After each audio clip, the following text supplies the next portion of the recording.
everyone. Today we learn about basis of accounting system. It can also be called as methods of accounting system. So there are three methods of accounting system.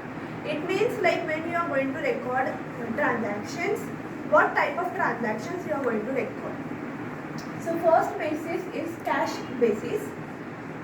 Here you record actual cash receipts and actual cash payments.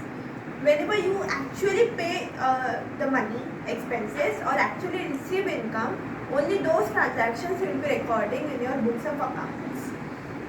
In second method, it is also known as accrual basis or mercantile basis.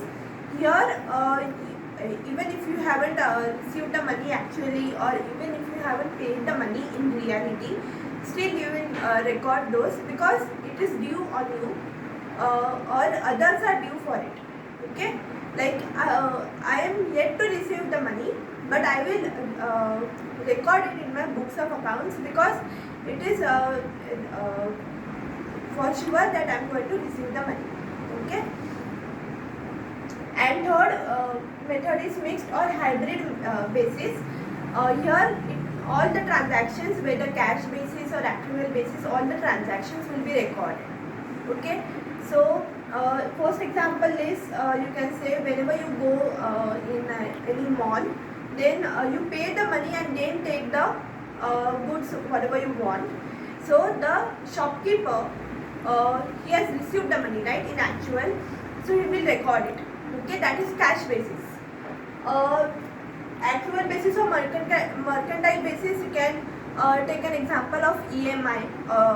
For example, like you are going to buy a car, so you are paying the money on EMI basis. So that is accrual basis. You have not actually paid the money, but still the car vendor, he will record it in his books of accounts because he has sold the car and he is yet to receive the money, but it is there like he is going to receive the money. Okay, so EMI basis will be an example of accrual basis. And in mixed or hybrid basis, both the transactions, the mall wala transaction and the car EMI wala transaction, both will come. Okay, so I hope this video was very helpful for you all. If yes, then please like, share and subscribe. Thank you.